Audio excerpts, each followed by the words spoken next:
comenzar la grabación. Este seminario la verdad es que es bien cortito, principalmente se basa en el análisis de la tabla, ¿cierto? Y de las condiciones experimentales que se trabajan sobre un perro anestesiado y heparinizado, y al final terminamos con algunos comentarios para los efectos sobre la presión arterial que tiene el ejercicio físico isotónico y el isométrico. Así que debiéramos avanzar, yo creo que bastante rápido y debiera fluir. Ya, entonces recuerden que ustedes comentan, pueden hacerlo por el chat o a viva voz, y los ayudantes por supuesto que pueden dirigir, aportar, interrumpir, ¿ya? Entonces, la primera pregunta, que a lo mejor es súper repetitiva y se ha abordado también en otros seminarios, pregunta: en el sistema arterial, el flujo de entrada promedio es igual al flujo de salida promedio. ¿Qué consecuencias tiene ello sobre la presión arterial? ¿Y cuál es la variable regulada en el aparato circulatorio? Antonieta dice: ¿qué consecuencias tiene ello? Que se mantenga, ¿cierto? Exactamente. Ahí Daniela, Antonieta y Nur dice que se mantenga constante, que se mantenga normal. ¿Y cuál es la variable regulada en el aparato circulatorio?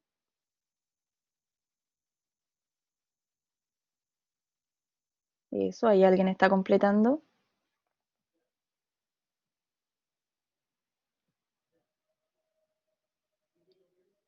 ¿Qué presión? Ya, pero gasto cardíaco es una de las cosas que tú puedes regular, Nur. De todas las presiones que nosotros hemos conocido, ¿cuál es la que cuenta con más variables que la regulan? Correcto, porque podríamos decir la sistólica, ¿cierto? Pero la sistólica es un, un detalle de toda nuestra historia. Aquí, como dice Antonieta, la PAM es la variable regulada. ¿Y alguien se acuerda cuáles factores o qué factores regulaban a la PAM que podían estar en su fórmula? El gasto cardíaco, que ahí está lo que dice Nur, exactamente, el gasto cardíaco. ¿Qué otra cosa?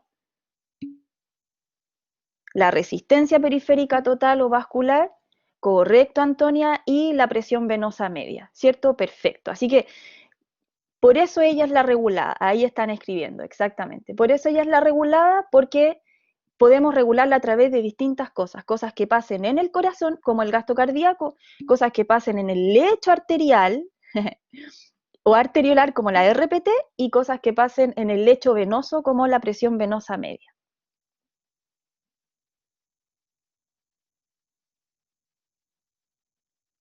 Ya, nos vamos con la 2. Sí, Matías. Si bien está, o sea, está súper bien responder la pregunta. Yo más que nada quería agregar de que también habían otros factores, por ejemplo, la extensibilidad de la arteria aorta,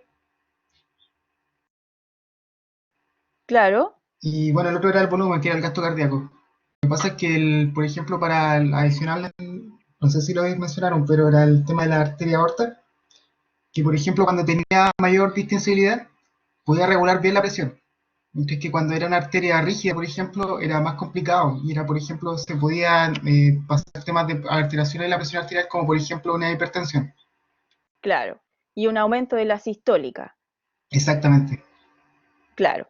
Pero ahí es súper bueno lo que tú dices, porque la intensidad de la aorta es una cuestión súper fundamental. ¿En cuál de estas tres cosas podríamos meter a eso como un factor? La distensibilidad de la aorta, ¿a quién afectaría? ¿A GC, a RPT, a PBM? Dado que es un factor que afecta a la PAM, y le pregunto a los chiquillos, a los alumnos. Sí, yo estoy de acuerdo con Antonia, ¿cierto? El Sí, gasto cardíaco, exactamente. El gasto cardíaco podría haberse influido, como dice Matías, si es que la distensibilidad de la aorta disminuye, porque eso va a afectar a la poscarga, la hipertensión, como dice Matías, y ya sabemos que la poscarga es una de las cosas que regula al gasto cardíaco. Gracias, Matías. mira, profesora. Súper bien el recordatorio. Ya, ahora los chiquillos completan esta tabla. ¿Cuánto les dieron los valores? Había que calcular la presión diferencial o de pulso y la media.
Ya.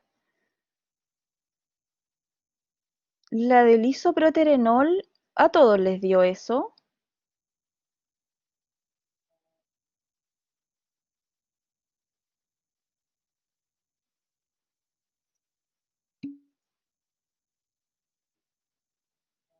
Sí, a mí también me da 70, lo aproximé a 72.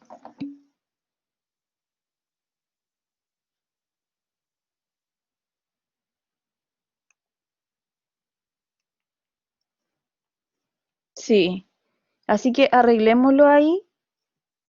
Quien lo haya calculado, eso. Sí, a mí también me da 72. Y creo que todos los demás, 65 y 117, 70, 43, 40, 93, 55, 48, 40, 93 y 40, 93.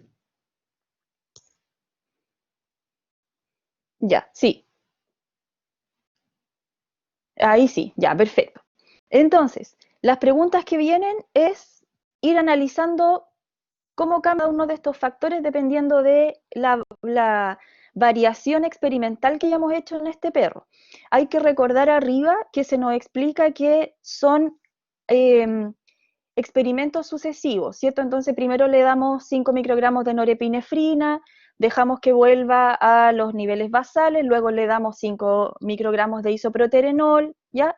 Lo único que hay que tener cuidado son las dos últimas líneas, donde hay atropina y luego estimulación del vago derecho, y ahí vamos a discutir cuando lleguemos a ese punto. Ya, entonces la primera pregunta dice, calcule para cada caso la presión diferencial y la presión arterial media, check, la tenemos en la tabla. La segunda pregunta dice, explique el efecto de la administración de las catecolaminas usadas sobre la frecuencia cardíaca y sobre las presiones arteriales diastólica, diferencial y media. Ya, aquí ¿quién participa? Partamos por la norepinefrina. ¿Qué ven? ¿Qué conclusiones sacan? ¿A qué receptores se unía? Digan todo lo que saben.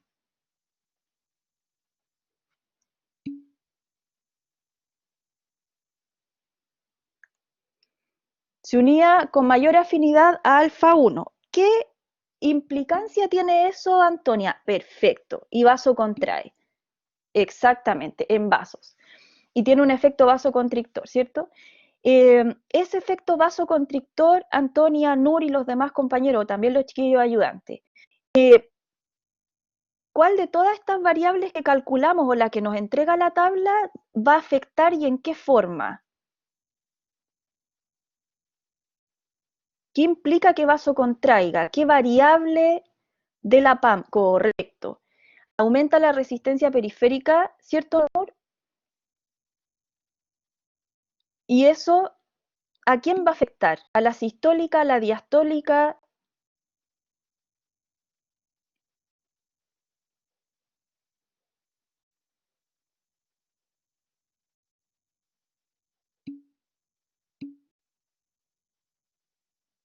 Ya, entonces dice Antonia que a la sistólica y Daniela dice que ambas aumentan por efecto de esta vasoconstricción.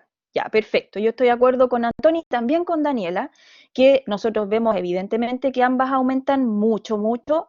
eh, y una de las variables que hace que esto aumente es por RPT. ¿Cómo la RPT puede afectar a la sistólica y a la diastólica, por sobre todo? Veamos la diastólica primero. ¿Por qué la diastólica sube de 85 a 135?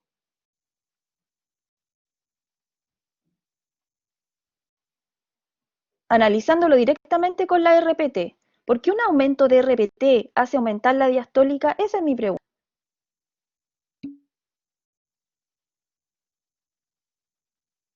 ¿Se queda más sangre, Daniela? ¿Dónde? ¿En qué lecho?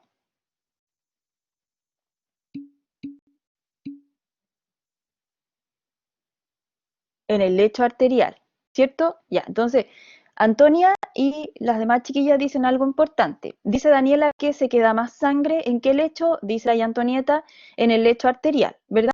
Y también, por supuesto, que en la aorta, pues si le tenemos resistencia a la salida, entonces el flujo entrante es mayor que el flujo de salida, ¿verdad? Eh, eso, ahí hay aplausos de Luis. Y Antonia dice disminuye el radio, exactamente. Ahora el radio es más evidente en las arteriolas, ¿cierto, Antonia? Donde, o más bien en las arterias y arteriolas que son musculares. Y en ellas, que no son las primeras porque la aorta y las arterias de gran radio son más bien elásticas. Así que el efecto vasoconstrictor en ellas, ya que no son tan musculares, no es tan potente, pero sí lo es en las arterias musculares y las arteriolas, que absolutamente son dominadas por la musculatura lisa. Y como tú dices, Antonia, esa disminución del radio va a hacer que la RPT aumente y que entonces la sangre se acumule en el lecho arterial y pase menos al lecho venoso. Perfecto. Ya no olvidar eso de la presión diastólica, la relación con la RPT y lo que dice Daniela, o sea, hay que analizarlo desde ahí. La diastólica aumentará en la medida que en el lecho arterial se desangre por alguna razón. ¿Hay alguna otra razón, chiquillos, que haya hecho aumentar a la diastólica aparte de la RPT?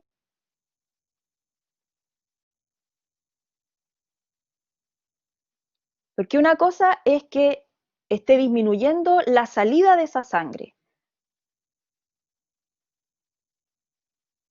Diego siempre participa, ¿no? Está por ahí. Ah, sí, está Diego Urbina, está calladito.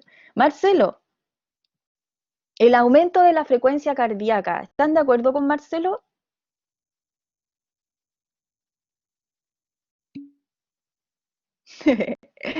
Luis tira muchos premios. ¿Cierto, Marcelo? Exactamente, o sea, en el lecho arterial estamos impidiendo la salida de un flujo y además estamos eyectando más sangre en cada minuto, más veces en cada minuto. Así que por supuesto que el volumen sanguíneo en el lecho arterial va a ser mayor porque estamos tirándole más y estamos impidiendo su salida. Correcto. Perfecto con la diastólica. Eh, ¿Qué pueden decir de la frecuencia cardíaca?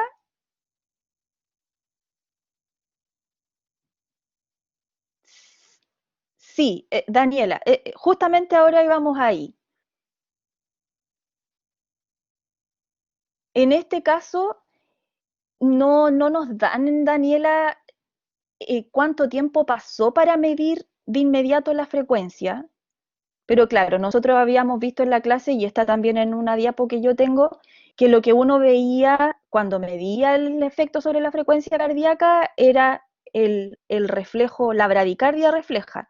En este caso, probablemente en el perro lo midieron de inmediato o habrán puesto los valores como para que entendiéramos que hay un aumento real de...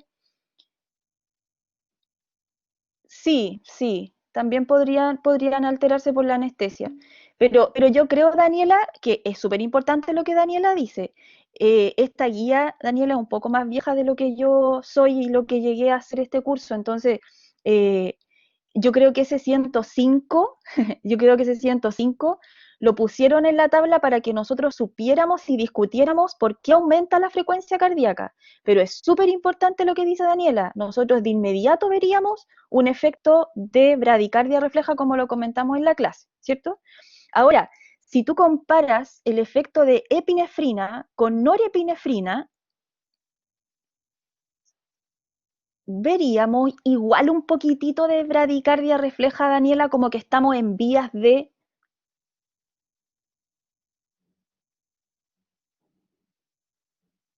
Comparemos con epinefrina, ya que Daniela nos invitó a eso, me parece súper interesante. En epinefrina vemos que hay un aumento de la frecuencia cardíaca, ¿cierto? De 120 si lo comparamos con norepinefrina de 105.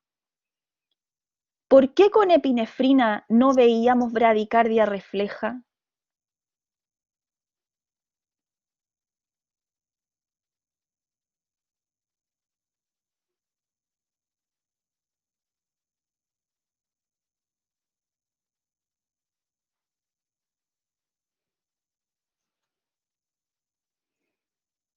¿Qué sensa, chiquillos, para que se genere una bradicardia refleja por el reflejo varoreceptor? ¿Qué sensa el cuerpo? ¿La sistólica, la diastólica, la cardíaca, la media, la frecuencia cardíaca, la media? ¿Qué cosa es la que sensa el cuerpo para generar la bradicardia refleja?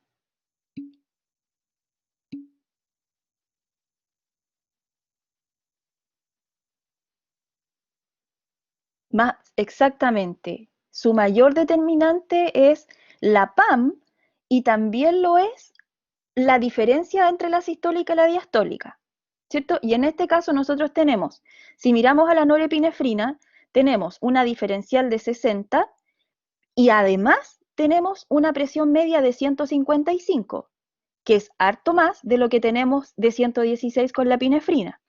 Así que en este caso con la norepinefrina, nosotros hemos aumentado todas las variables que hacen aumentar a la PAM, porque hemos aumentado el gasto cardíaco por el efecto cronotrópico e inotrópico también, que no está en la tabla, pero nunca hay que olvidarse que además también hay un efecto inotrópico positivo.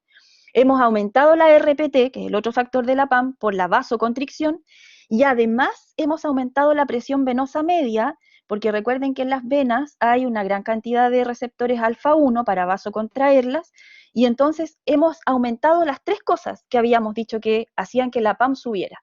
Por esa razón, con norepinefrina la PAM aumenta harto. Y como lo que sensa el vasoreceptor es la PAM, entonces se va a generar esta bradicardia refleja, que no es tan evidente como nos pide Daniela, pero que si la comparamos con la epinefrina, igual tenemos 15 menos. ¿Me entienden para dónde voy, chiquillo? No, deténganme nomás si no se entiende.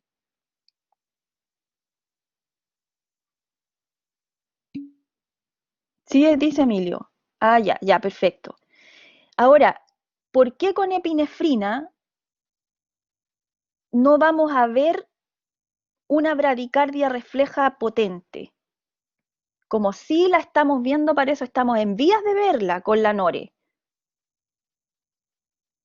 De todas las variables de la PAM, GC, RPT, PBM, ¿cuál de ellas afecta la epinefrina?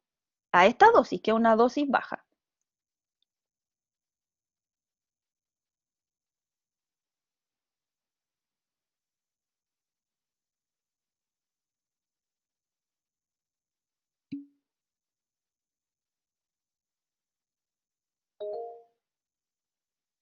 Ya, aumenta la sistólica. Dele, Luis, hable nomás. Profe, no, era más que nada para recordarle, lo que pasa es que este mismo tema nosotros lo vimos cuando estábamos viendo la clase de regulación de presión arterial y había un gráfico muy bueno, yo me acuerdo, que se comparaba la norepinefrina con la epinefrina, estaba el isoproterenol, ese mismo, ese, ese, tal cual. Sí, ahí se puede explicar mejor eso, lo que están intentando descifrar los chiquillos. Sí, ya, tiremos el gráfico entonces. Yo no quería tirarlo todavía. Pero usted manda por Luis. Así que ya. Sí, exactamente. Ya, entonces, ¿qué habíamos preguntado? Ah, ¿qué hace? ¿Por qué la epinefrina no genera esta bradicardia refleja? Entonces, Emilio decía, claro, porque aumenta la presión sistólica. Ya, pero entonces yo le estoy preguntando, ¿cuál de estos factores, GC, RPT y PBM, cuál de ellos es aumentado por la epinefrina? Porque la NORE los aumentaba a todos. ¿Los aumenta a todos también la EPI? No, dice Antonieta. Ya, Antonieta, entonces ¿a quién? Ya, entonces, dice Daniela, aumenta el gasto cardíaco, ¿cierto? ¿Por qué, Daniela?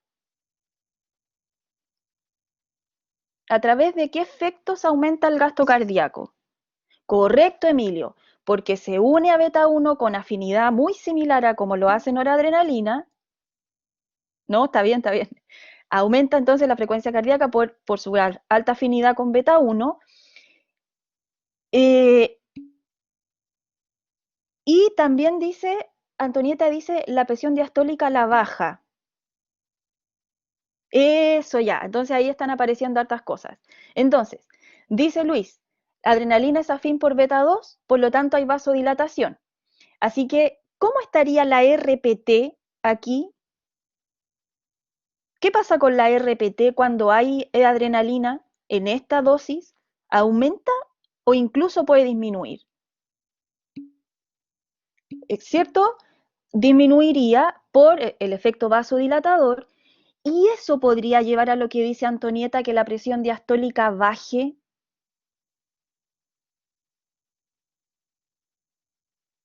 Porque bajamos, tenemos 95 de diastólica en comparación con norepinefrina, que es 135.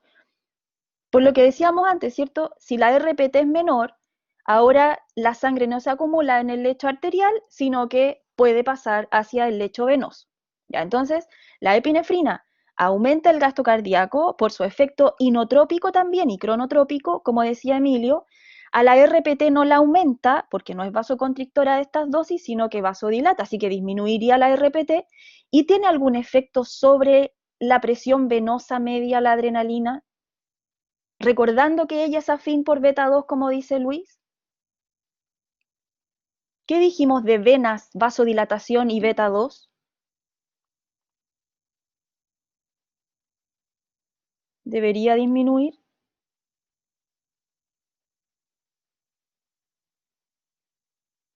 ¿Qué comentamos en la clase? ¿Hay un efecto vasodilatador sobre las venas?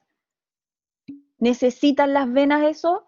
¿Cierto, Antonieta? Así que el efecto vasodilatador en las venas es realmente muy pobre.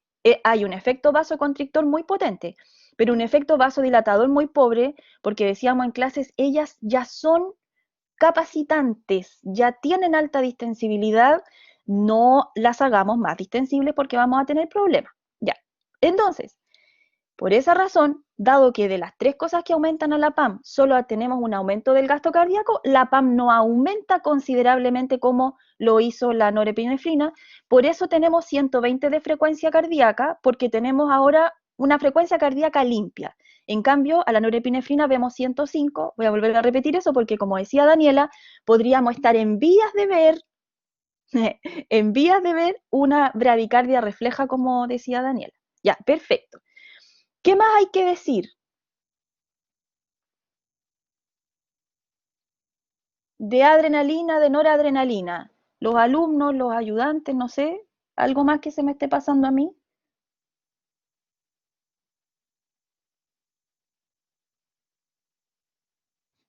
Profe, ¿Sí? que hoy corríjame igual si es que me pasa a equivocar. No Que importa. Dele. en la disminución de la resistencia periférica puede aumentar la cantidad del retorno venoso. Aumenta mayor volumen al ventrículo derecho y por ende el volumen sistólico es mayor. Y eso es lo que contribuye Exactamente, también al aumento del gasto cardíaco.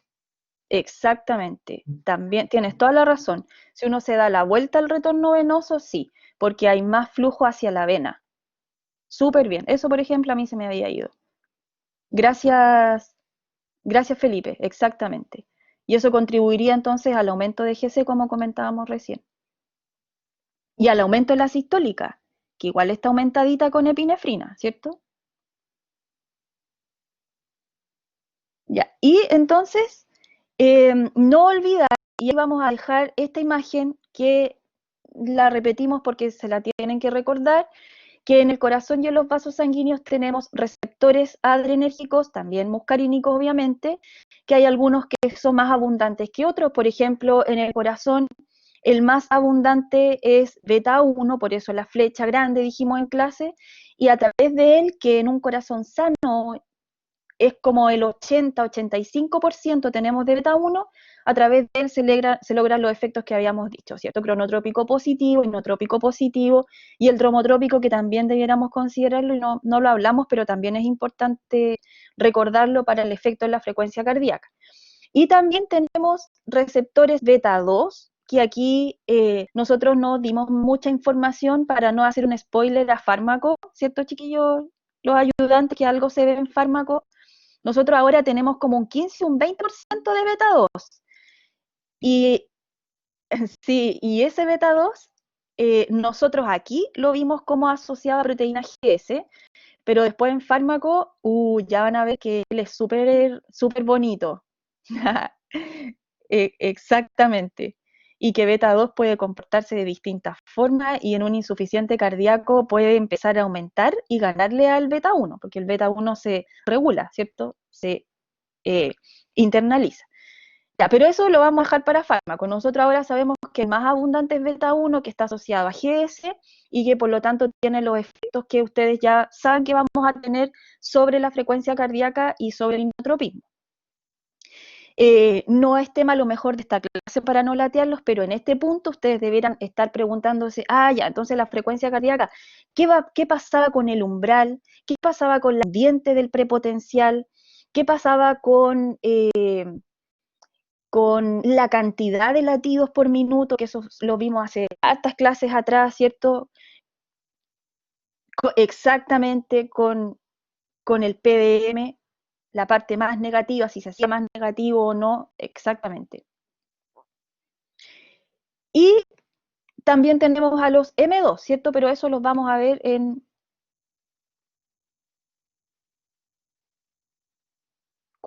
¿Qué pregunta, Antonieta?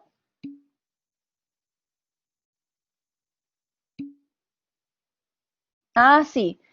Pasaba con el umbral, con los latidos, con la pendiente del prepotencial, si aumentaba o disminuía, con el potencial diastólico máximo, como dice Matías también, que era el punto más negativo. ¿Qué pasaba con él si se hace más positivo o más negativo? Eso puede ser muy preguntable, así que recuerden abordarlo cuando estudien. Los canales IF, exactamente.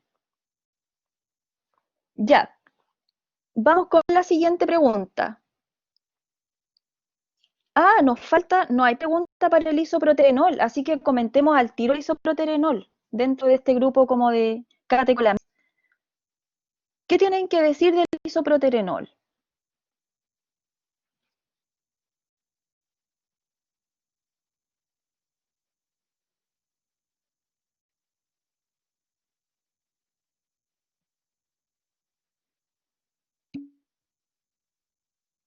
¿Qué es inotrópico positivo?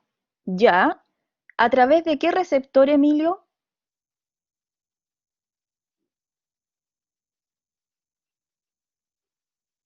Mayoritariamente. Eso, Emilio. Beta 1 y beta 2, sí, mayoritariamente por beta 1, que son los más abundantes.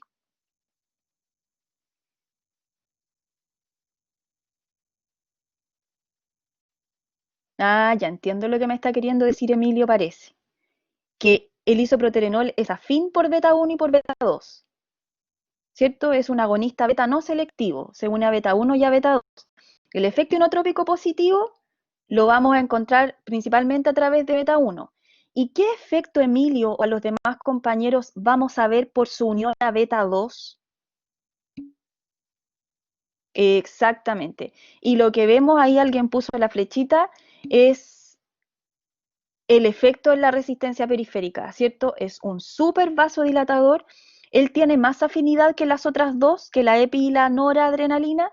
Tiene más afinidad por beta 1 y por beta 2, por eso nosotros veríamos este efecto mayoritario sobre la frecuencia cardíaca que se ve arriba y la vasodilatación o la disminución de la resistencia periférica. Alguien me pone ahí una flechita en la línea morada indicándome que efectivamente, ¿qué indicaba la línea morada, los alumnos?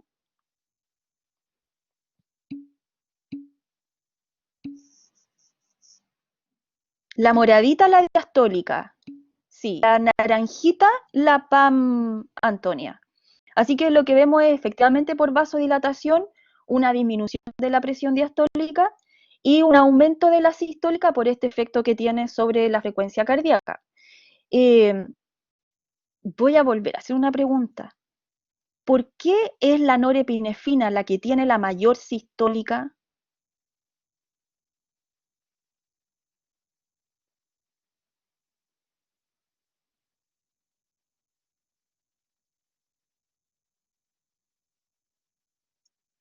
Si comparamos a nore, epi, ya, porque aumenta la resistencia aparte de haber aumentado la frecuencia cardíaca. ¿Cierto, Diego? Ya, correcto. Necesitaba recoger esa reflexión. Exactamente. En cambio, las otras aumentan la frecuencia, perfecto, pero no aumentan la resistencia. Eso es, eso es clave lo que dice Diego. Muy bien. Sí, yo no sé dónde me va a poner tantas décimas. ¿Qué más de isoproterenol? Que es afín por beta 1 y beta 2. De noradrenalina tienen que recordar que es afín por alfa 1 y también por beta 1. De adrenalina, recordar que es afín por beta 1 y por beta 2, pero que a altas dosis, podría empezar a ser muy afín por alfa 1. Y eso se ve, por ejemplo, cuando estamos en un ejercicio súper intenso y lo vamos a ver más adelante. Ya, yo creo que estamos bien con esta pregunta. Explique el efecto de la sección vagal sobre los parámetros medidos. Ya, entonces, cuando hacemos una sección vagal bilateral, ¿qué vamos a ver?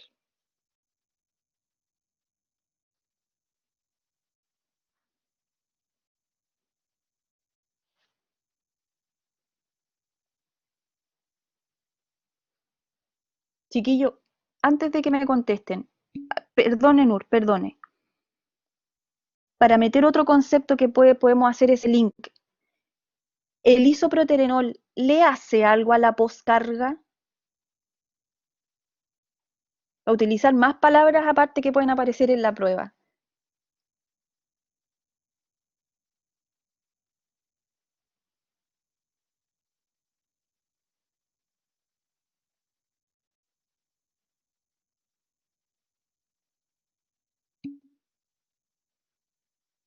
¿Por qué, Emilio? ¿Qué link, qué sinapsis hace usted para decir eso?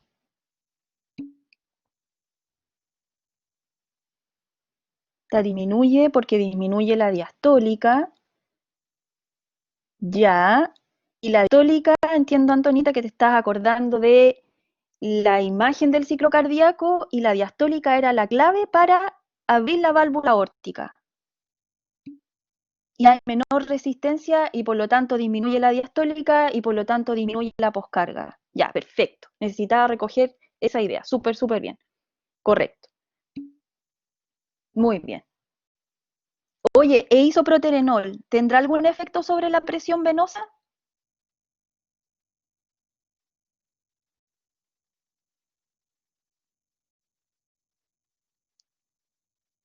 Porque la NORE aumentaba la presión venosa. El isoproterenol,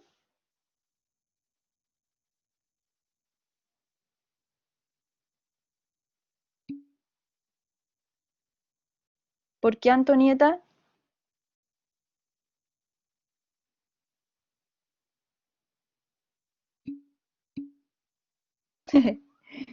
Sí, recuerde que isoproterenol beta 1 y beta 2 y que dijimos que en las venas beta 2 cero significancia. Así que el isoproterenol no tendría un efecto en la presión venosa media porque las venas no se vasodilatan más de lo que ya están. Ya, así que no tendría un efecto en la presión venosa media. Ya, vamos con la sección vagal. Profe, Sí, una consulta. Que si el isoproterenol actúa sobre beta 2 en el lecho arteriolar, disminuyendo la resistencia, ¿no debería aumentar también el flujo hacia el lecho venoso? claro, igual como lo haces con epinefrina. Ujú. Sí, también. Y ahí, si aumenta, a lo mejor ya sea hacia dónde vas, Felipe, y es bueno hacer ese punto.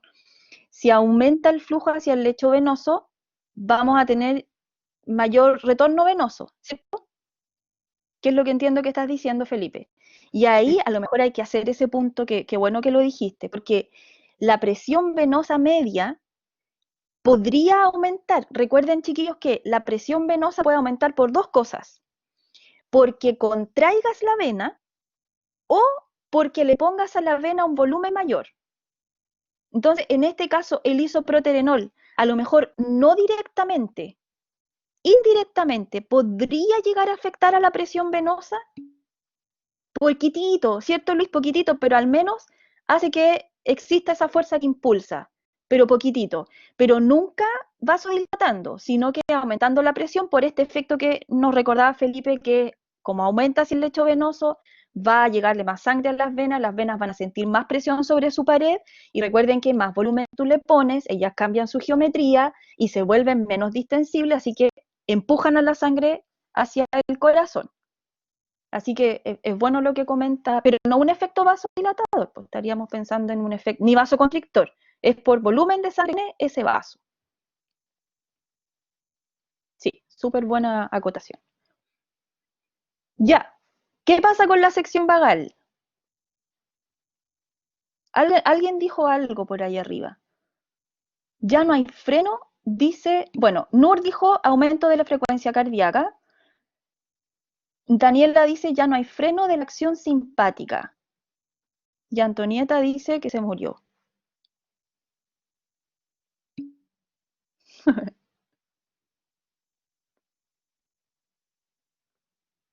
Entonces, ¿estamos de acuerdo con que aumenta la frecuencia cardíaca como dice Nur? Lo vemos, ¿cierto? Pasamos de lo basal 77 a 102. Y eso es justamente por lo que al parecer decía Daniela, que ya no hay freno de la acción simpática. ¿A qué te refieres con eso, Daniela? ¿Puedes como darnos más? ¿Qué freno?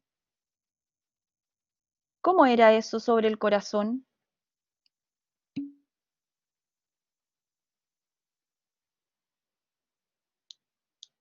No se estimula el núcleo del tracto solitario, ya.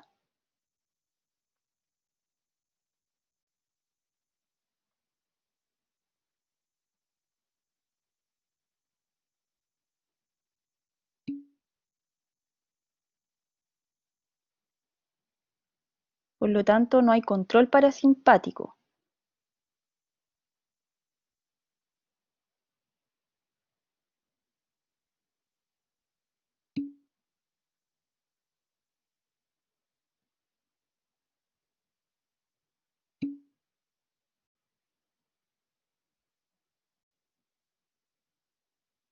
Ya, entonces, Luis apoya lo que dice Nur, cierto que está mayormente activa el área vasomotora para un aumento del control simpático, que apoya lo que dice Nur, que ya no hay control parasimpático. Y también es bueno lo que aporta Daniela, porque, claro, como habíamos dicho en la clase, nosotros teníamos un tono vagal, que entiendo que era lo que representaba Daniela como un freno. En estas condiciones tenemos un tono vagal que inunda los nodos y por lo tanto en estas condiciones en las que estamos ahora, los nodos están trabajando a una frecuencia cardíaca menor que la que tendrían si es que les saco la inervación vagal.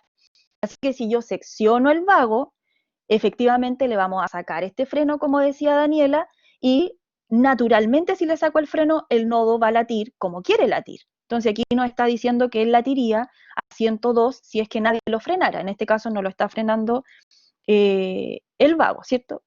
¿Qué significa que a ambos lados o qué implicancias puede tener que la sección vagal sea bilateral? Solamente va a tener un efecto cronotrópico.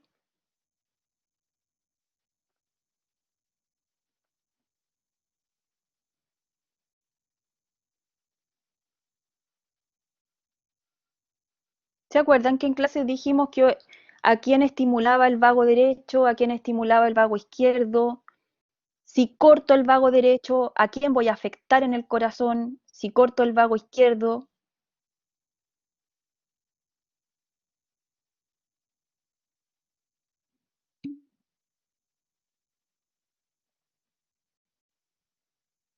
Al nodo sinusal el derecho. Exactamente, y entonces eso haría que por esa razón tuviéramos un aumento de la frecuencia cardíaca. Y el izquierdo al nodo auriculoventricular, y tal como se muestra aquí en el monito, usemos el monito si para algo lo pusimos, el izquierdo tanto a nodo auriculoventricular como también a las primeras fibras de conducción, ¿cierto? No apurando, sino que enlenteciendo, disminuyendo la velocidad, pero si por supuesto nosotros seccionamos aquí y también seccionamos aquí, ahora vamos a tener aumento de la frecuencia cardíaca desde el nodo sinusal y aumento de la velocidad de conducción. Y eso nos lleva, obviamente, que a tener un aumento de la frecuencia cardíaca como lo que estamos viendo aquí.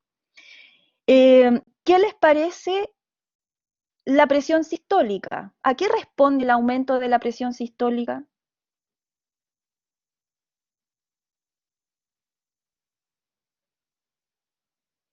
O el cambio, comparémoslo con el basal. Yo estaba pensando en aumento porque estaba mirando la acetilcolina. Pero ¿qué podrían decir de la presión sistólica?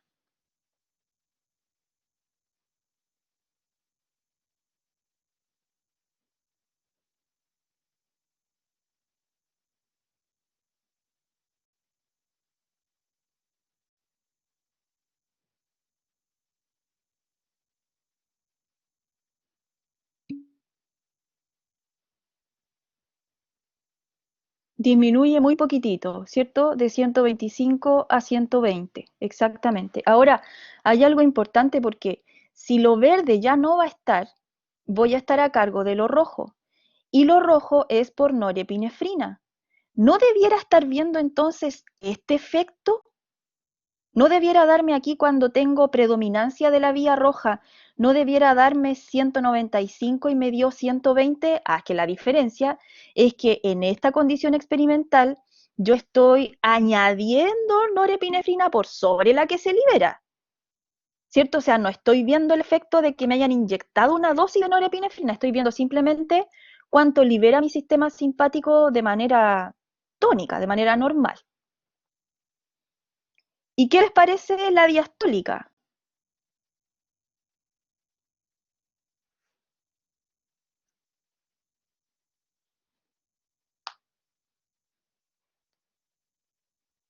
¿Por qué no hay un efecto tan potente sobre la diastólica?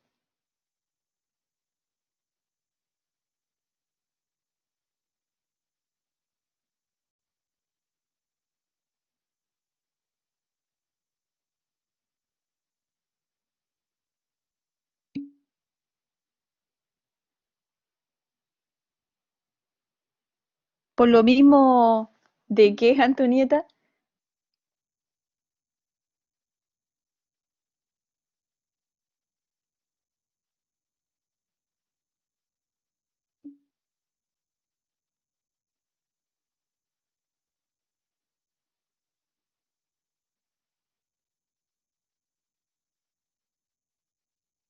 Por lo mismo, según yo, que la sistólica, que se compensa con la norepinefrina.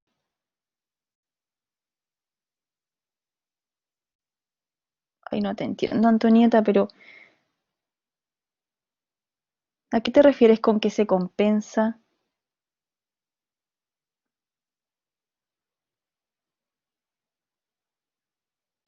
Igual en este Creo que, ejercicio, Sí, no, creo que se compensa. Se refiere a eso, que por ejemplo se produce vasoconstricción. Al menos si que lo entiendo desde la compensación. ¿en qué caso? ¿Con la norepinefrina? Pero, o sea, al menos como ella lo menciona. Ya, puede ser que con la norepinefrina vemos vasoconstricción y por eso vemos 135 de diastólica.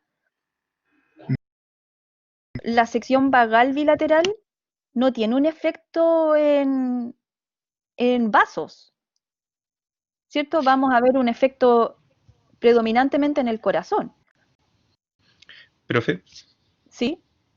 igual acá sería bueno de que vieran esto, porque el ejercicio lo indica, que las inyecciones que se le dieron a este perrito fueron de forma sucesiva. Entonces, si nosotros vemos, por ejemplo, anterior a la sección vagal bilateral, se le administró acetilcolina, que en realidad vino como a prácticamente disminuirme todo. Claro. Entonces, si nosotros vemos la respuesta, porque obviamente como seccionamos cierto el vago, no hay una inhibición desde arriba, entonces me genera un aumento.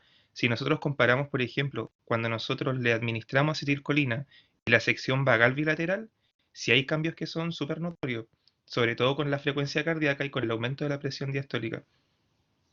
Desde la acetilcolina a la sección vagal, Claro, claro. Sí, ahí sí que se nota.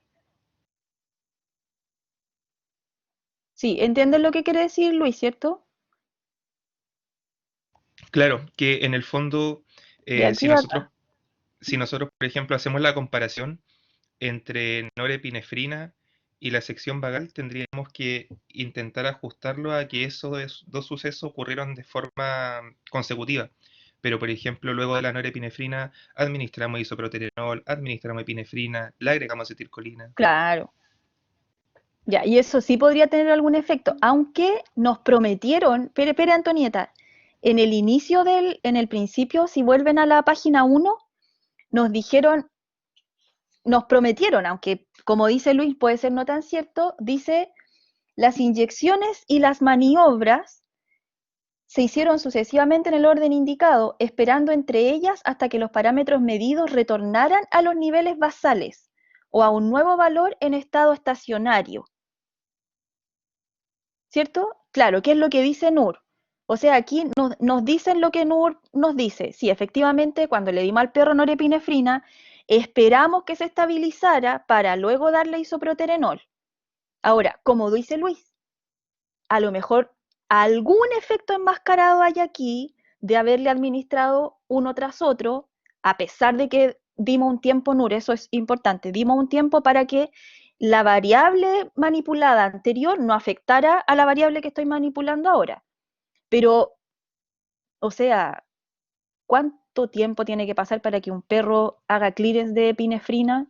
Yo aquí no nos dan más detalles de cuánto esperaron, pero hay cierto de las dos cosas, Nur.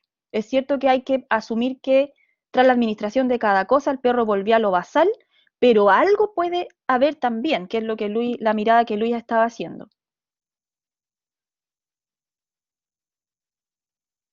¿En qué, Daniela? ¿En qué estás mirando?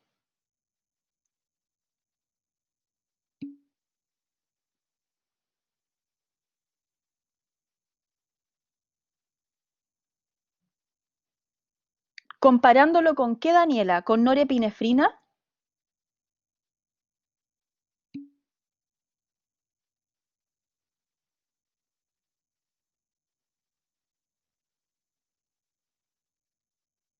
Ah, con lo basal, 125. Sí, pues yo creo que eso estaba mirando Luis, aunque la disminución, Daniela, es súper chiquitita, no es significativa.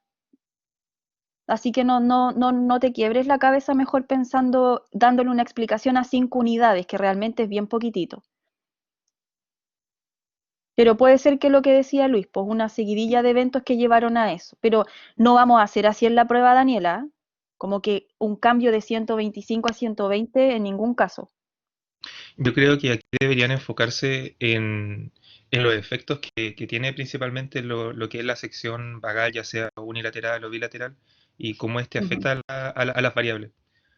Porque obviamente este es un ejemplo de un perrito, pero es como para ejemplificar, para que ustedes vayan practicando eh, qué pasa con la frecuencia cardíaca, qué pasa con la presión sistólica, con la diastólica, cuando le administro distintos, cuando pongo a este perrito en distintos estados y que se pueda asemejar a Claro, lo que ustedes podrían ejercitar en la vida real. sí, exactamente. Eh, Oye, y ya, entonces, como para concluir con la sección vagal bilateral, en este caso recordar que vamos a tener un efecto potente sobre la frecuencia cardíaca y sobre el segundo nodo, por lo tanto también sobre la velocidad de conducción. Eso explicaría el aumento de la frecuencia cardíaca a 102 y el leve mantención de la sistólica en 120, pareció a los 125 que estaba viendo Daniel. Ahora, en este caso, no vamos a ver un aumento mayor de la sistólica porque aquí vemos un aumento en la frecuencia cardíaca, pero no hay un efecto inotrópico potente. O sea que aquí de las dos cosas que aumentan el gasto cardíaco, nosotros tenemos un aumento de la frecuencia cardíaca, claro que sí, pero no tenemos un aumento potente del volumen sistólico por el efecto inotrópico. Recordemos que dijimos en clase que el efecto inotrópico sobre la musculatura ventricular, por sobre todo, era muy pobre. El efecto inotrópico negativo era más sobre la musculatura del atrio, de la sección del vago, ¿cierto? Así que por eso la presión sistólica no aumenta tanto y la diastólica tampoco. Y además que decíamos que si seccionamos bilateral el vago que llega al corazón, tampoco estamos teniendo un efecto en la resistencia periférica. Por eso la diastólica tampoco cambia. Y la media, más o menos que se mantiene y la diferencial también se mantiene. Que eso es importante. Cuando doy acetilcolina, ¿qué pasa cuando doy acetilcolina?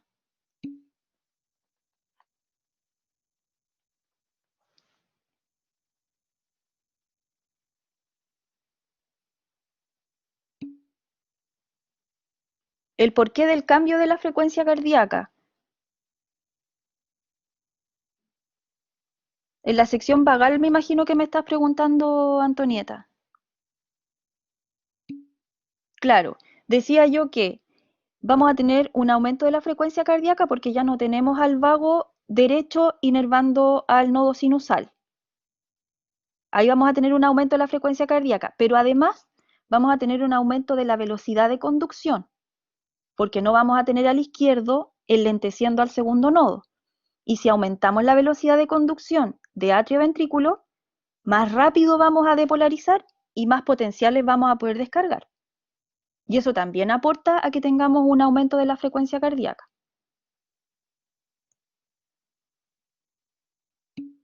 ¿Cierto? Pero no vamos a tener un efecto potente sobre el inotropismo ventricular, porque el vago no influye para allá. Ya, y cuando damos acetilcolina, ¿qué vemos? ¿Y por qué vemos lo que vemos?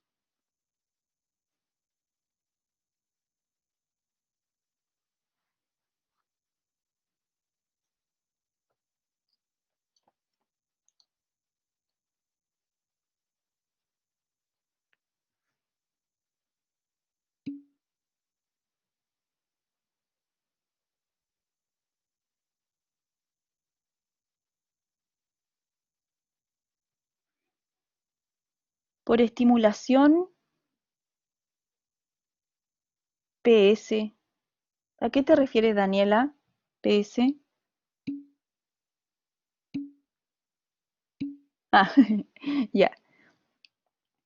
Mayor efecto del parasimpático, dice Antonieta. Daniela dice por estimulación del parasimpático, ¿cierto? Ahí coinciden. Parasimpática, dice Daniela, y porque inhibe la liberación de norepinefrina.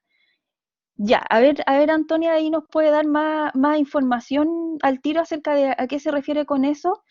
Por mientras, efectivamente, vemos que la frecuencia cardíaca disminuye, ¿cierto? Considerablemente, porque estamos aumentando la actividad parasimpática, como dicen las chiquillas, la estamos imitando y exacerbando. Eso hace también que la sistólica baje, porque si estamos disminuyendo la frecuencia cardíaca, menos sangre, menos presión sistólica, y la diastólica baja considerablemente. Entonces, ¿qué podríamos decir ahí de esas tres cosas? ¿Por qué baja la diastólica? La media baja mucho también, aumenta la diferencial. Díganme todos los efectos que se están imaginando que acetilcolina puede tener en el cuerpo. Ya, lo primero dice Nur, que yo entiendo que por ahí va lo que decía Antonia Alonso también, que pueden inhibir la liberación de noradrenalina, para entonces disminuir el efecto simpático y potenciar el efecto parasimpático. Perfecto. ¿Podría tener la acetilcolina también un efecto vasodilatador?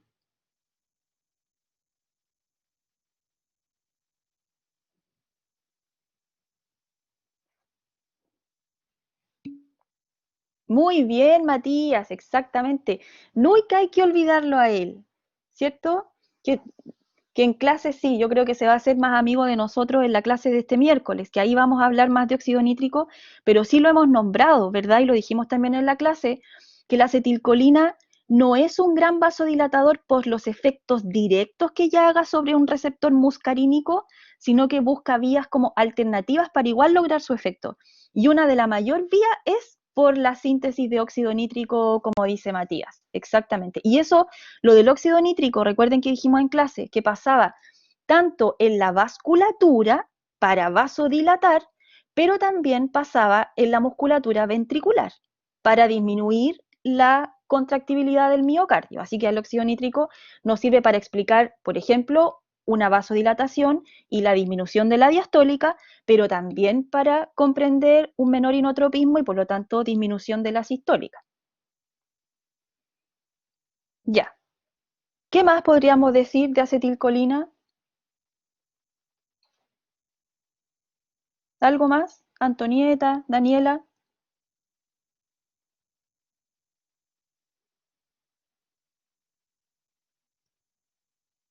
Aquí, de nuevo lo que yo les decía antes, cuando lo estudien para la prueba, tienen que recordar cuál era su señalización, la acetilcolina, a qué canales enlentecía, a qué canales abría, qué efecto tenía eso en el nodo, por ejemplo, que parece que yo puse una imagen aquí.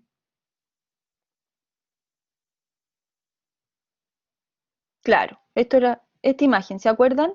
Bueno, no vimos nosotros esta imagen, pero aquí se muestra que efectivamente la unión AM2 disminuye la corriente IF, disminuye la corriente para calcio, pero aumenta la corriente para potasio dependiente de acetilcolina. Que aumentara la corriente de potasio dependiente de acetilcolina hacía que la célula se hiperpolarizara, aquí estamos en el nodo, que se hiperpolarizara, que exactamente que la presión diastólica, el potencial diastólico máximo se hiciera más negativo, exactamente, que la pendiente del prepotencial disminuyera y que el resultado de eso fuera que latiésemos menos veces por minuto. Esto es para el nodo. Y también recordar que esto es lo que hace en el cardiomiocito ventricular. Pero en esta imagen hay un error. Por eso no hay que tragarse las cosas como vienen. Y esto es de un paper, ¿eh? Súper importante. ¿Quién descubre el error aquí? ¿Quién no calza? Aquí estamos en músculo. Está el retículo, está el calcio, la TNI.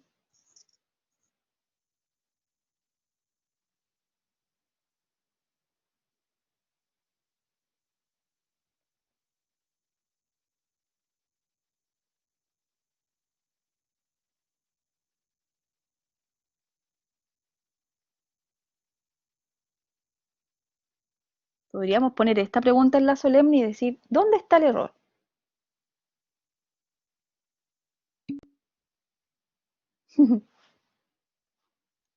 A ver, Antonieta, ¿lo encontró?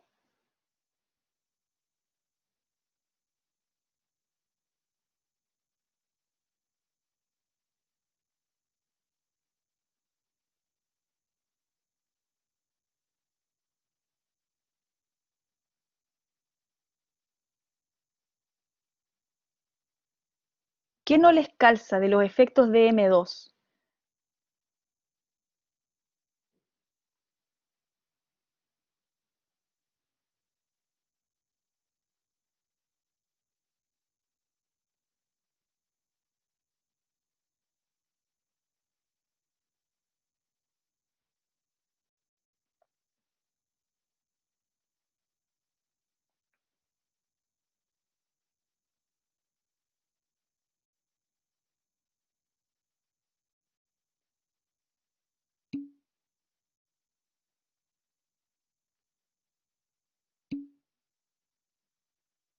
La entrada de mayor calcio.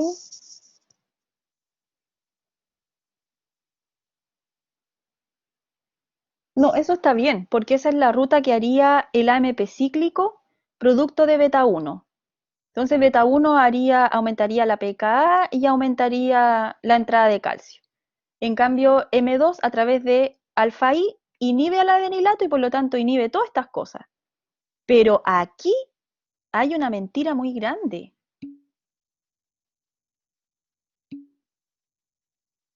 ¿Cierto? O sea, si beta gamma, si las unidades beta gamas abrieran un canal para potasio y el potasio entrara, primero esa cuestión sería bomba, ¿cierto? Y no parece bomba, porque está yendo en contra del gradiente.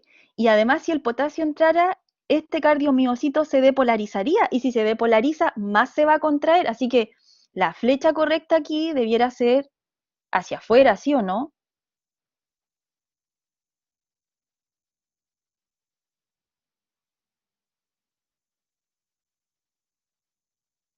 ¿Sí o no? Sí, ¿cierto? Sí, siempre es potasio saliente.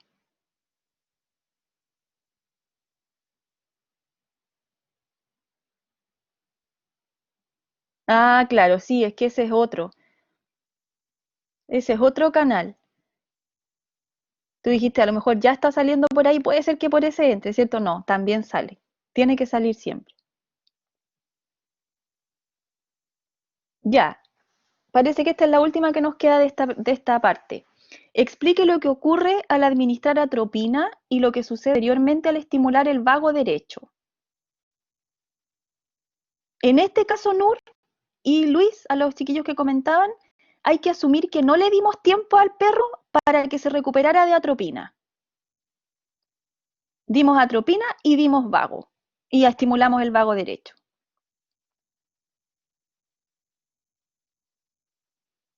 Primero, ¿qué es atropina? ¿Alguien se acuerda?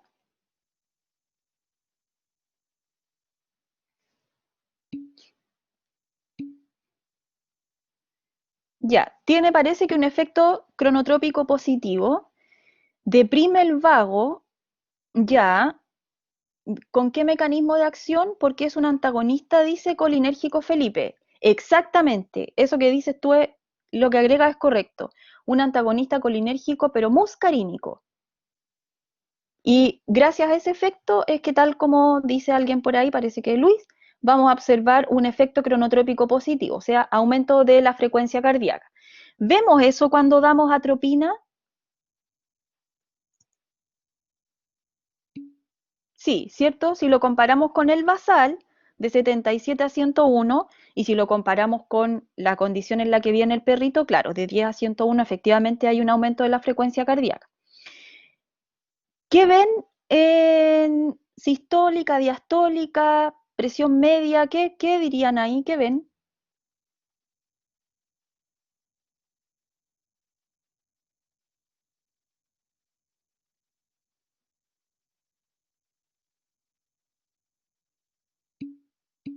Cambia poco, ¿cierto? ¿A qué otra condición se parece?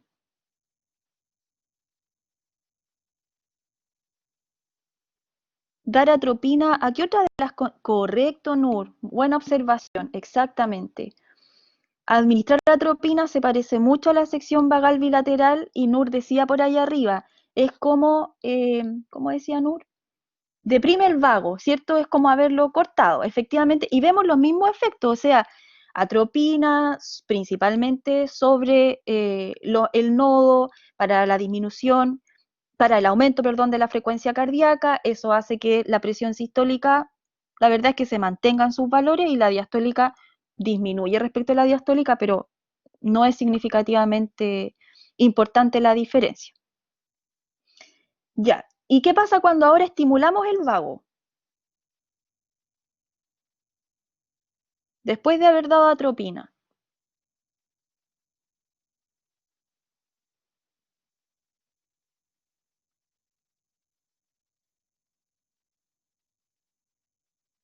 Porque si yo estimulo el vago, yo esperaría que la frecuencia cardíaca disminuyera.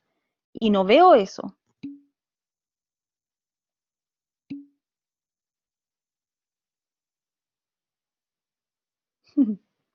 Dice Nur, aumenta la frecuencia cardíaca, pero no entendí por qué. Ya, pero ese aumento, Nur, lo mismo que le dije a Daniela, ese aumento es muy, muy chiquitito. Eso es casi una mantención.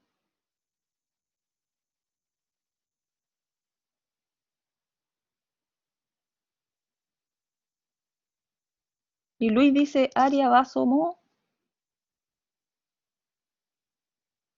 Te tengo una pregunta. ¿Pero por qué, Daniela? ¿Por qué después de dar atropina, aunque estimulé el vago derecho? Porque si yo estimulo el vago derecho, yo esperaría ver disminución de la frecuencia cardíaca, porque el vago derecho inhibe al nodo sinusal. ¿Por qué no veo eso, Daniela? Se supone que el vago derecho me tiró acetilcolina.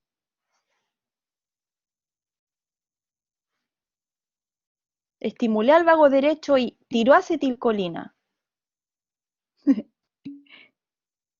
Exactamente, como dice Felipe y como dice Benjamín, antes yo apliqué atropina. Entonces, tengo a los receptores bloqueados, ¿verdad? Tal como muestra la imagen. Y aquí, por eso aquí es importante lo que dije antes. Recuerden que en estas dos últimas líneas tengo que analizar atropina y después estimulación del vago derecho. O sea, no esperé que la atropina se fuera. De hecho, creo que la atropina es un bloqueador muy potente. Así que no se va a ir fácilmente. Así que aunque yo haya estimulado el vago derecho, ahora sí, ¿cierto? Que yo haya estimulado el vago derecho, yo ya tenía a los receptores M2 bloqueados por atropina. Así que la pobre acetilcolina no pudo hacer nada porque la cuestión ya estaba bloqueada. Y lo que veo es de 101 a 103, un aumento en la frecuencia cardíaca, la verdad es que despreciable. Y la presión sistólica y diastólica se mantienen. O sea, aquí la condición es exactamente la misma. Como decía, parece que Daniela más arriba se mantiene todo. Exactamente.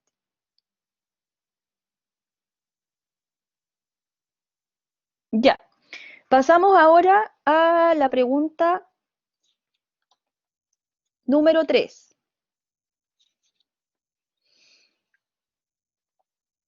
¿Cómo se explican los cambios de la frecuencia cardíaca y de las presiones arteriales diastólica, diferencial y media que ocurren durante el ejercicio isotónico? Compare con lo que ocurre en el ejercicio isométrico. Explique los mecanismos regulatorios involucrados. Yo ya les voy a explicar esta imagen que puse aquí, pero a ver, ¿qué dirían ustedes? Yo sé que esto en la clase no lo alcanzamos a ver, pero les dejé las diapos, a lo mejor saben algo igual, hemos comentado en clase.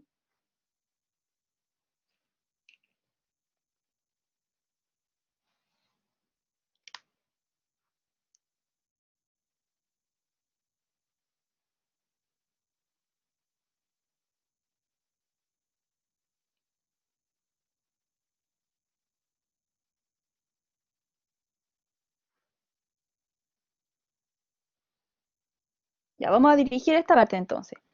Entre el ejercicio isotónico y el isométrico.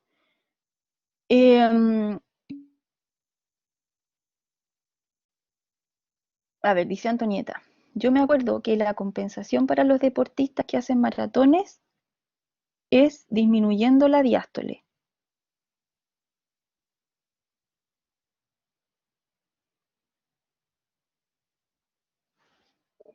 Disminuyendo el tiempo de diástole. Ya, por un aumento de la frecuencia cardíaca, yo creo, ¿cierto?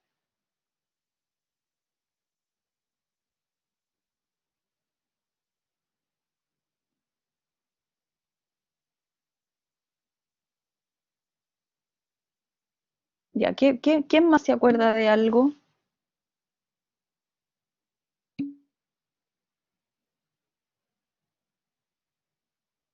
Ya, entonces, Antonieta dice que ella se acuerda que disminuía la diástole, el tiempo de diástole en el deportista de élite, y Nur dice, pero esa frecuencia aumenta por mayor liberación de catecolaminas. En primera instancia, bueno, lo que Antonieta y Nur dice combina mejor con la pregunta que viene, ¿ya? Así que vamos a dejar esos dos comentarios de las chiquillas para la pregunta que viene, donde ahí se nos pregunta por deportistas. Pero contestemos esta, porque aquí no nos piden que pensemos en deportistas, nos piden que pensemos en un sujeto, como yo.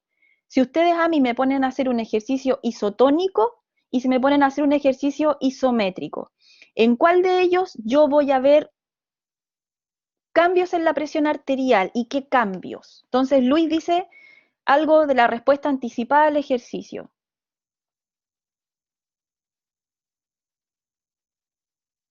¿O cuál es mejor de los dos ejercicios, los chiquillos alumnos, cuál de los dos ejercicios creen que es mejor para la regulación de la presión arterial en un sujeto que tiene, por ejemplo, aumentada la presión arterial? ¿Qué ejercicio le recomendarían? ¿Un ejercicio isométrico, es decir, levantamiento de pesa, o un ejercicio isotónico? Diego dice un ejercicio isotónico, ¿cierto? Ya, entonces, ¿por qué? Bueno, principalmente porque el ejercicio isotónico tiene dos características principales. La primera es que antes de iniciar el ejercicio, y es lo que decía Luis, nosotros vamos a tener una cosa que se llama respuesta anticipada al ejercicio, que es un momento de preparación y de anticipación, donde vamos a tomar lo que dice Nur, la estimulación vagal sobre el corazón se retira antes de iniciar el ejercicio y tenemos ahora, antes de iniciar el ejercicio, un leve aumento de la frecuencia cardíaca. Y además, el cuerpo entiende, como decíamos en clase, que antes de comenzar el ejercicio vamos a utilizar cierta musculatura, siempre y cuando, también decíamos en clase, ese ejercicio sea constante, cosa que mi corteza haya aprendido, que yo voy a iniciar ese ejercicio físico. Y entonces, antes de iniciar el ejercicio, también se envía una señal vasodilatadora a los vasos de los músculos que yo voy a utilizar. Entonces, antes del ejercicio parto con una frecuencia cardíaca mayor, lo que me asustaría para la presión arterial, pero también parto con una RPT controlada. ¿Por qué parto con una RPT controlada? Porque ya voy a tener, mientras más musculatura esquelética use, más lechos vasodilatados voy a tener y mayor o menor, perdón, resistencia periférica. Lo que compensa, porque entonces va a aumentar la PAM por la frecuencia cardíaca, pero no tanto como lo haría si es que aumentará también la RPT. ¿Verdad? Sí, Felipe. No, que con eso mismo la respuesta anticipada al ejercicio, que a mí en lo personal igual me había costado en esta parte de la materia porque me había enredado, pero era como para decir que nunca está de más tener en cuenta el sistema simpático colinérgico, que a veces igual genera confusión en la explicación de por qué el sistema simpático puede producir vasodilatación. Ah, claro, que yo creo que es lo que alguien dijo un poquito más arriba, ¿cierto? Que era esta neurona colinérgica, pero simpática, que vimos en clase, ¿cierto? Que inhibía la liberación de noradrenalina. Exactamente, que bypassea el bulbo, viene desde la corteza, y entonces en el músculo no permite la liberación de nora para que no se una a alfa 1. ¿Verdad? Y entonces vamos a tener un menor efecto vasoconstrictor. Ahora, lo importante ahí es que no va a venir nora, pero sí podría venir adre. Y como puede venir adrenalina y ella tiene mayor afinidad por beta 2, entonces mejor, mejor aún, porque vamos a tener un efecto vasodilatador.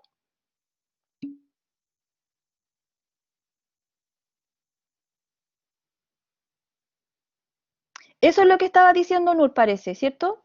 Lo que yo estaba diciendo, acción de la epinefrina para vasodilatación por beta 2. Sí, correcto. Así que en el músculo vamos a tener menor nora para no con alfa 1, mejor que llegue adrenalina, como tú dices, para la vasodilatación, correcto. Ya, entonces, este ejercicio cetónico tiene primero esa gran gracia, la respuesta anticipada al ejercicio, en la medida en que seamos constantes. Y también tiene un efecto post-ejercicio, que su nombre es hipotensión post-ejercicio. ¿Y qué dice esto? Que efectivamente nosotros cuando terminemos el ejercicio físico vamos a tener ahora un efecto compensatorio y vamos a tener un momento de disminución de la presión arterial, que no es minutos. Los estudios dicen, los experimentos dicen que la hipotensión por ejercicio puede llegar a durar hasta un día después de haber hecho el ejercicio físico, cosa que no se observa en el ejercicio de tipo isométrico. El ejercicio de tipo isométrico no tiene preparación anticipatoria al ejercicio y tampoco tiene esta respuesta de hipotensión por ejercicio. Y además, el ejercicio isométrico, durante el ejercicio, aumenta la sistólica, aumenta la diastólica, aumenta la resistencia periférica, aumenta el gasto cardíaco, aumenta la frecuencia cardíaca y aumenta la PAM muchísimo. Eso para el ejercicio isométrico. En cambio, el isotónico tiene estas características que habíamos dicho. Claro, isométrico, Daniela, en la medida que la aguantes, y la subas. Y además es anaeróbico. No, realmente NUR es una hipotensión, sí. No, no hasta el punto NUR de que a lo mejor tú te puedas desmayar, es una cosa bastante controlada. Ahora yo la voy a explicar. Pero además les sirve NUR a los individuos que son hipertensos, porque al hipertenso lo va a dejar, al dejarlo hipotenso, lo deja en realidad con una presión normal, como la de nosotros, ¿cierto? Porque decíamos en clases que el hipertenso, su presión normal ahora es más elevada. Dejarlo hipotenso es llevarlo a una presión de un individuo sano. Y es volver a acostumbrar entonces a los vasoreceptores y es volver a decirles, mira, esta es la presión que te conviene tener, como invitarlos a que vuelvan a sensibilizarse con esa presión. Por eso es súper buen mecanismo para tratar de manera no farmacológica o no invasiva, tratar al individuo hipertenso, hacer un ejercicio de tipo isotónico. Ya, entonces, ¿qué les quiero explicar con esta imagen que no es tan bonita, pero es llamativa? Más o menos este fenómeno. Entonces, lo que tenemos en esta imagen aquí es, durante el ejercicio, el núcleo del tracto solitario, ¿cierto? Que ustedes ya lo conocen, que está en el centro de control cardiovascular, y tenemos una neurona amarilla y tenemos una neurona verde. La neurona amarilla es la neurona que se comunica con el varoreceptor que viene desde el callado, desde el arco aórtico o desde la carótida, ¿cierto? Que nosotros sabíamos que subía esa vía aferente varoreceptora, llegaba al núcleo del tracto solitario y se comunicaba con una neurona. Y en este caso lo que estamos viendo es ella, la amarilla, el varoreceptor de segundo orden. ¿Qué hace? Olvídense de la verde que está arriba por ahora. ¿Qué hace entonces esta amarilla? Esta amarilla se comunica con una región que se llama CBLM, que si ustedes se acuerdan, ¿cómo se llamaba?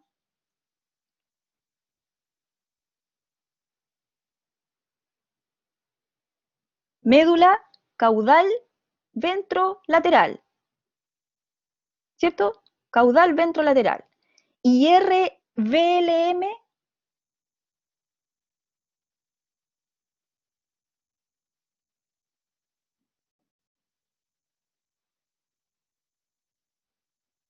rostral ventrolateral.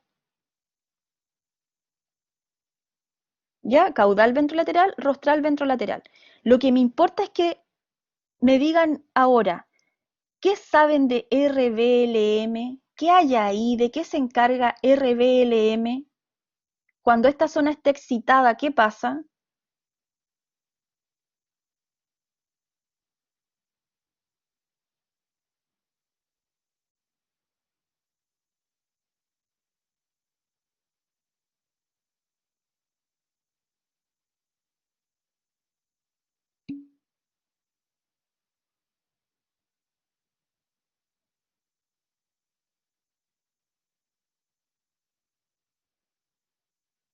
Correcto, Antonieta. Es el centro cardiovascular simpático, exactamente.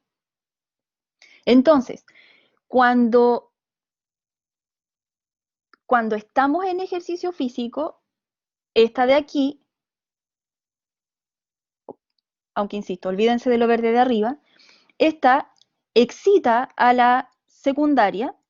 La secundaria que está excitada, ella es una neurona a ver, voy a borrar para que se vea bien. Ella es una neurona glutamatérgica, la amarilla. Al ser glutamatérgica, ¿qué le hace al CBLM?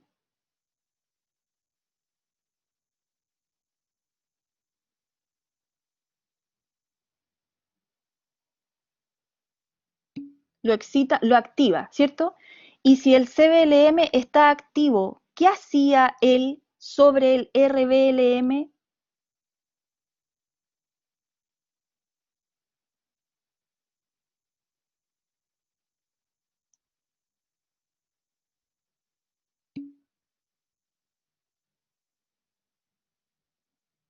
¿Se acuerdan que hablamos de interneuronas excitatorias e interneuronas inhibitorias? Correcto.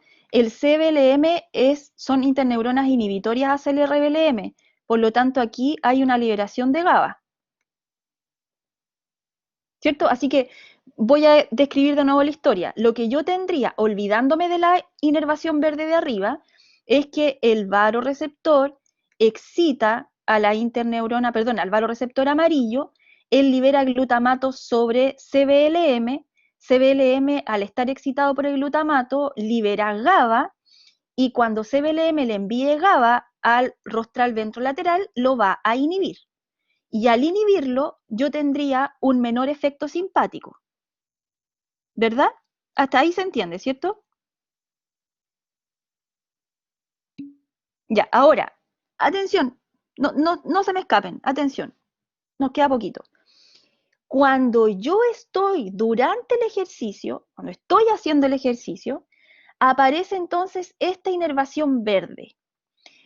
Desde el músculo esquelético que está en uso, nosotros tenemos fibras aferentes sensitivas y metabólicas que suben llevando información de esa naturaleza, tanto de la actividad contráctil del músculo como también de las condiciones metabólicas en las que está ese músculo, salen fibras aferentes de este músculo esquelético activo y suben hasta el núcleo del tracto solitario.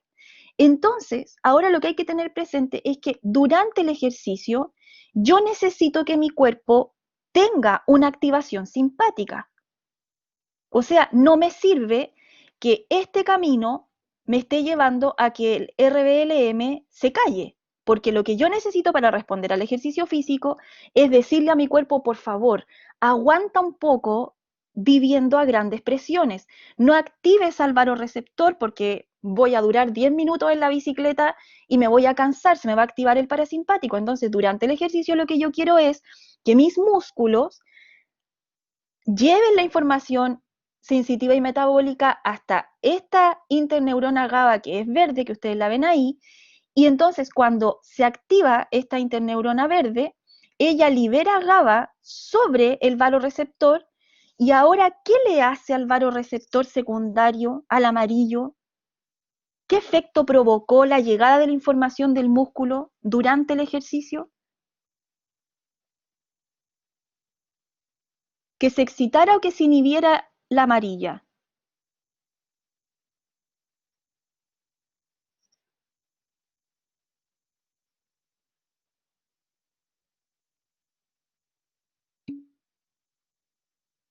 Exacto, Antonieta.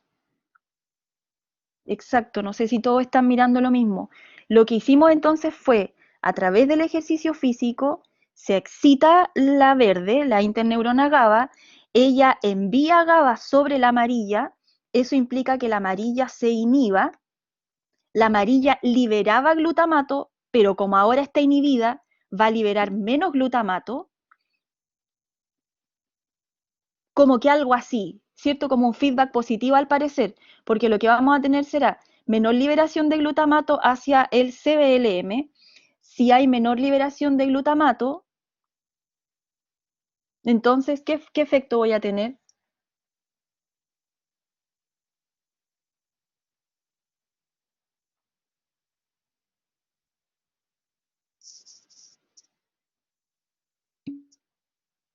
Exactamente, se termina.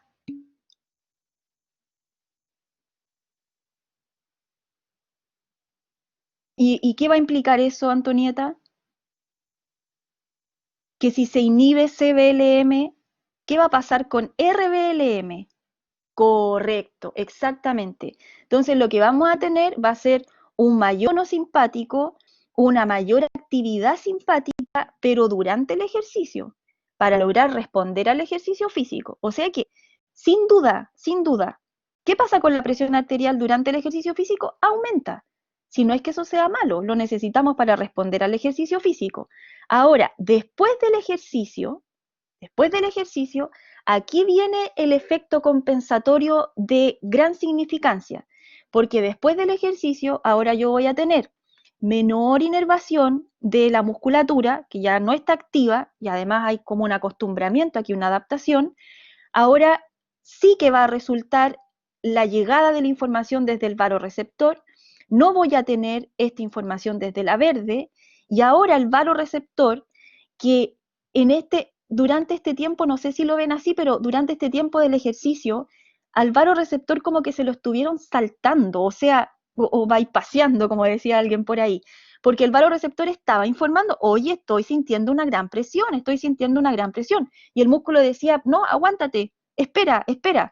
Cuando el músculo ya no puede decir que espere, entonces habla el vasoreceptor con gran intensidad, por fin lo han dejado expresarse, y hace la ruta que esperábamos que hiciera, ¿verdad?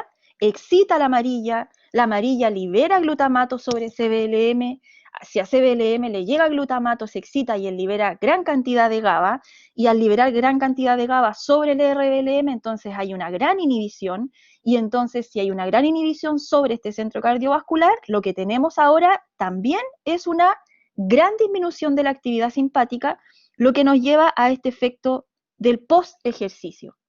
¿Ya? Pero aquí, ¿qué es importante entonces reconocer? Que el vasoreceptor está haciendo lo que nosotros aprendimos en clases que él haría, pero durante el ejercicio yo quiero que no ejerza su reflejo para que me dure el ejercicio, porque si no el ejercicio, insisto, va a durar menos de 5 minutos, porque el reflejo valor-receptor, ya decíamos en clase, que es muy rápido, ¿verdad? Bueno, nada de esto pasa con el ejercicio isométrico, como decíamos recién. Tengo una pregunta, me quedan 5 minutos. ¿Qué pasa en el ejercicio isométrico, en el isotónico, perdón, con la vasodilatación? No sé si ya lo habíamos dicho.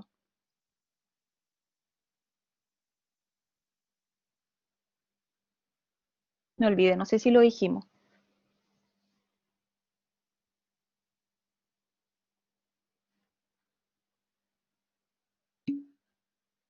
¿Lo dijimos, Nur? Entonces, si lo dijimos, ¿qué va a pasar con la resistencia periférica durante el ejercicio isotónico?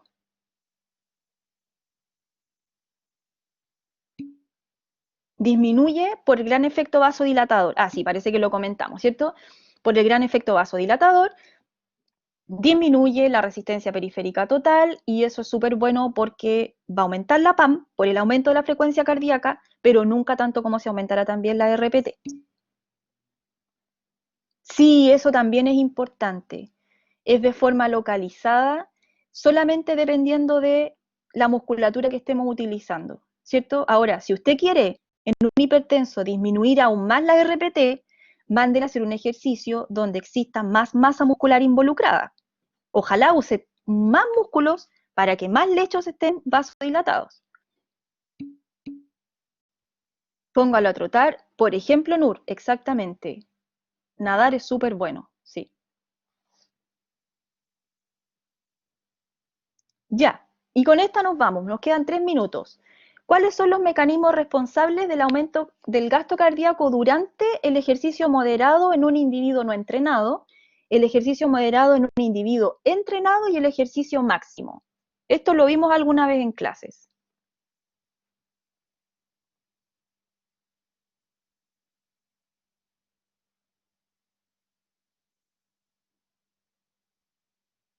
¿Qué mecanismo dijimos en clase? Yo, que soy un individuo no entrenado, para nada entrenado, si voy al gimnasio, ¿qué voy a tener que utilizar de las variables cardiovasculares para enfrentar el ejercicio?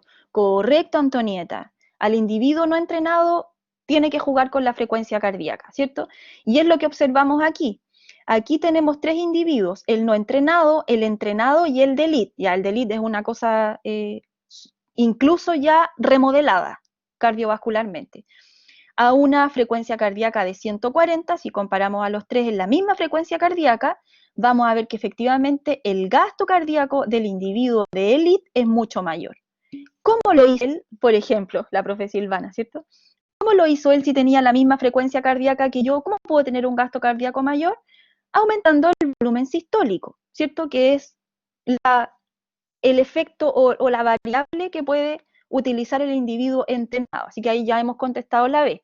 Así que el A, la frecuencia cardíaca la aumenta el individuo no entrenado para aumentar el gasto cardíaco, en cambio el individuo entrenado utiliza más su ventrículo remodelado aumentando el volumen sistólico. ¿Y qué muestra esta gráfica de acá?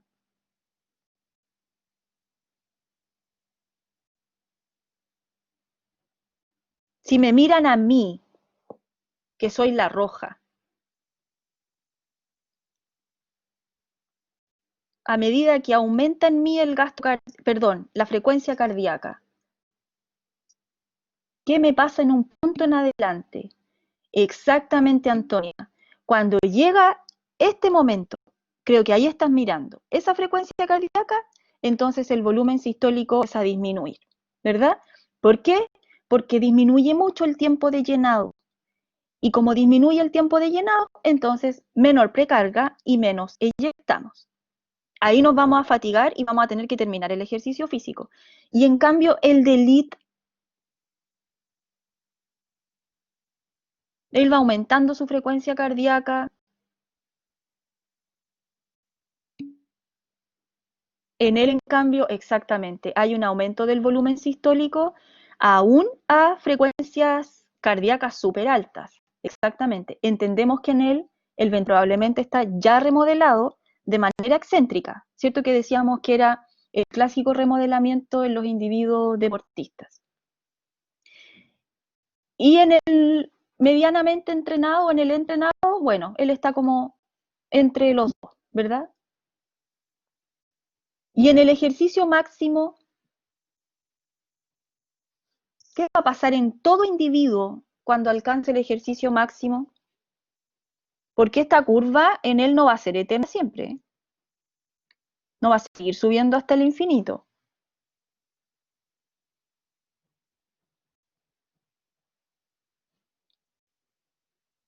Cuando el verde, cuando el individuo entrenado llegue al ejercicio máximo que él pueda hacer, que obviamente tiene un punto, un umbral más alto, vamos a observar lo mismo en la curva.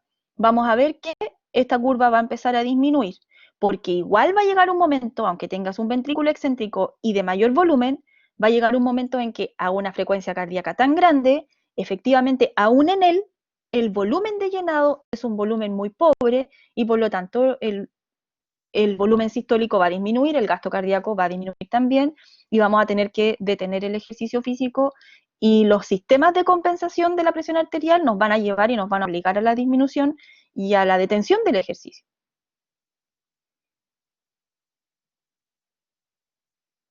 Ya, eso sería. ¿Alguien tiene algo más que decir?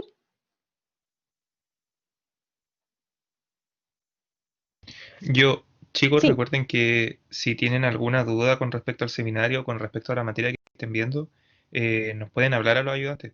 Me pueden hablar a mí o a cualquiera de los chicos para resolver las dudas. Eso más que nada, yo creo que todos tienen el celular de nosotros, así que nos pueden contactar por ahí. sí, eso es súper importante. Además que todos los ayudantes pasaron con excelente promedio, así que yo creo que es súper importante esa ayuda. Gracias, Luis. Y gracias por la asistencia a los chiquillos ayudantes. Gracias, Matías. Chiquillos, tengo la tabla de especificaciones para la solemne. Se las voy a mandar a los alumnos ayudantes y por supuesto que también se las voy a subir a ustedes para que con anticipación puedan ver qué, cómo estamos y qué entra. Ya recuerden que nos queda esta semana de cardio, que además que lo terminamos porque nos quedan 2 clases relativamente cortitas. Así que estamos bastante bien, mucho mejor que en endocrino, por ejemplo. Ya, chiquillos, nos queda una clase de microcirculación, Emilio. Microcirculación y control del flujo, que esa la voy a ver el miércoles. Y el viernes nos queda una clase de flujos regionales, donde vamos a ver cómo fluye la sangre en el corazón, cerebro y algo de pulmón. Y de esa última clase, Emilio, en la prueba entran 2 preguntas. Así que lo grueso de la solemne ya está visto. Son 2 PPT, Emilio. ¿Ya? Ya, chiquillos, cuídense. Muchas gracias por venir.